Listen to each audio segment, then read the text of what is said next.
Hi, what's up? How you doing? Today we're talking about some Hans Zimmer drama going on. Hans Zimmer is, of course, the legendary film composer behind some of the best film scores of all time. I'm talking Pirates of the Caribbean, Kung Fu Panda, Dark Knight, a lot of Christopher Nolan films, and now most recently, the Dune films.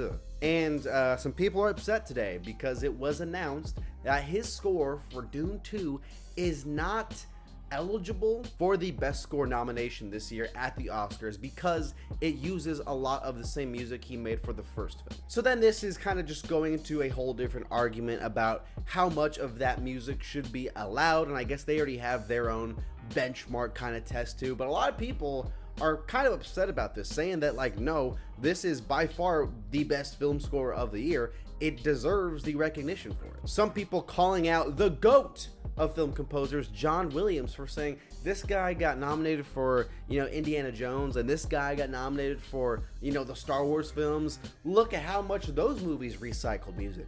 That's not fair. So people are upset about it, and then here's me, another goof on the internet, ready to give my opinion. So I must preface that not only am I not 100% educated on the actual benchmarks of how much original music has to be used in a score to be eligible, I'm also not too familiar with the exact breakdown of like minute for minute, of how much of this new Dune score is original, how much of the, Dial of Destiny, Indiana Jones score is original.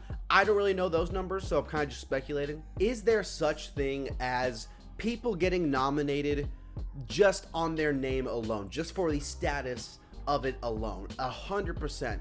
Of course, if anything, the Oscars are kind of trending upwards, I would say, as far as like giving the awards to people who deserve it. But the ones that have really stood out to me as like really egregious ones the last few years are the examples of people winning who don't deserve it, and it really just feels like this legacy win. It feels like, okay, well, they're them, we gotta let them win, they're them, we have to nominate them. So did John Williams probably get nominated for some of these films, some of those past films, because of who he was?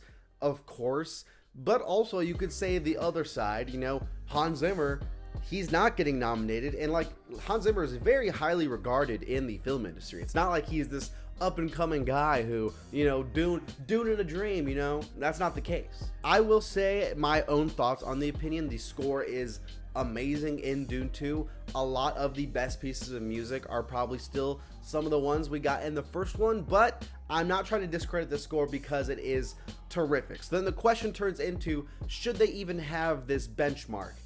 And even if they didn't have it, what would stop someone from like, let's say a Hans Zimmer just for Dune 3 just uses like all music that has already been made that he made for the last two films? Would that be like, eligible? Obviously not, because then that's just stupid. You're just gonna rack up over and over again. You could take this argument so many different directions. You could go to like a movie like Swiss Army Man and say, oh, well, they use, the Jurassic Park theme.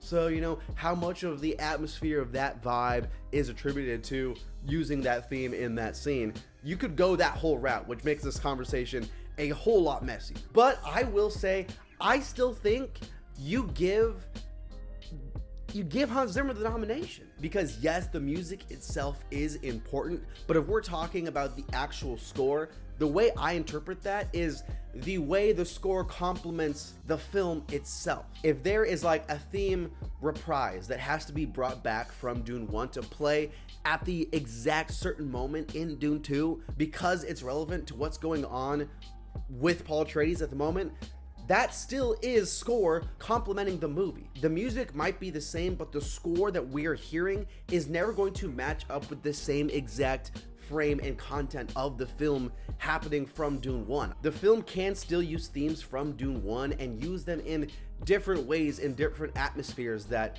make the scenes feel different. Because yes, the music might be the same, a same melody, a same sequence of notes, something like that. It's still different because of that connection with the film and the music itself. Do they take this into account?